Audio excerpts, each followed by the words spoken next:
Welcome back to After the Whistle. Glad to be joined by BSC Athletic Director Buster Gilliss. Welcome to the show. Well, thanks, Phil. It's great to be here. Glad to have you. It's been nearly 10 months since you've had any sort of athletic event at BSC, and on Wednesday the men's team returned to action. What has the journey been like for you, getting things back and started for you in BSC? Well, it's been interesting. It's been a little exhausting, but I think it has been for most everybody on campus as well. But our goal going into the year was to keep our student athletes safe, healthy, and be competing, and that's where we're at right now. So everybody's done their job, and I have to really applaud our coaches and our staff for doing a great job to get us where we're at and starting out the seasons.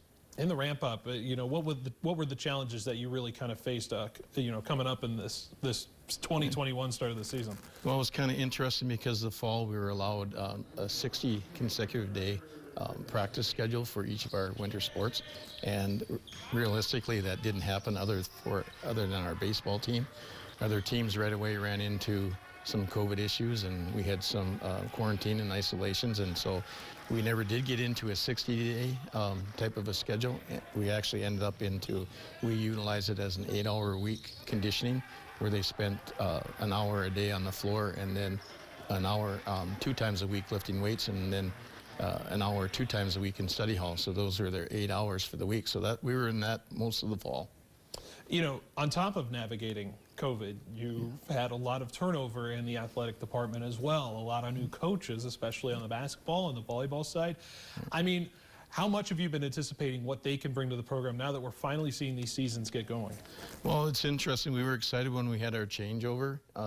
We brought some youth to our staff, and so we were excited about that, and we were excited about the student athletes that had been recruited. So we just need an opportunity to showcase those kids. And so, it's been exciting now that we've gotten there, but it's been a lot of work on everybody's part with testing and so forth with the process here. So, but we're there, so we're happy to be competing. And you mentioned it, the recruitment, the players that you're bringing in. We have Mr. and Miss Basketball candidates on either side of the basketball teams, just to name a few athletes.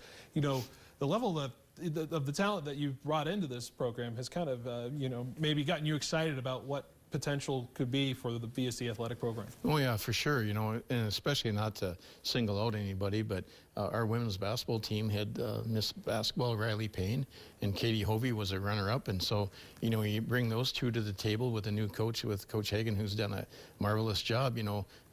And she's excited to get out there and play. And if we wouldn't have been able to play this year, that would have been devastating for somebody like that who had worked hard to get those type of recruits.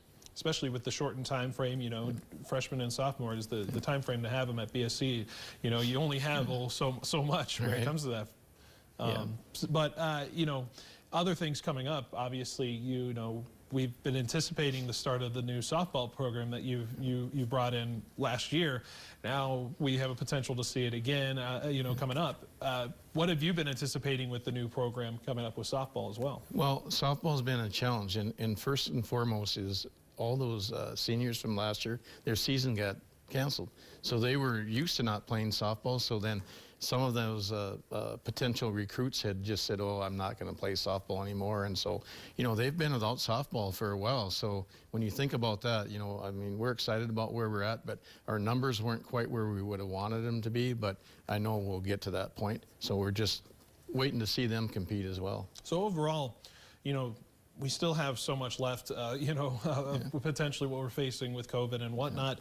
What are some of the challenges that you potentially could be facing down the months now here as we are at the start of 2021? Well, I guess currently this week was when we first started competition, and our men played last night, and our women weren't able to play because of, COVID protocol with the other school. And then again on Saturday, our women's team doesn't have a game as well, and our men's team will be on the road to Glendive, and their women are in a COVID protocol situation. So, we've lost 2 games right there that we're hoping to make up, but you don't know what's ahead of you. We might lose a bunch of those games. We have 21 games. I had actually proposed a conference schedule of 3 times through, and wasn't ideal, but you had 3 quality games. The problem is when you're trying to play a lot of players, they all count, so you want to win those games. And so, it's kind of the situation there, but we're playing all conference games. We know they're good conference games. We're just hoping we can play them all. That's the hope, but it's good to see some action going on. The Mystics finally back after, a 10-month layoff and whatnot. Buster, I want to thank you for joining me on the show. Bismarck State back in action in the athletic program. Thank you for joining me on the show.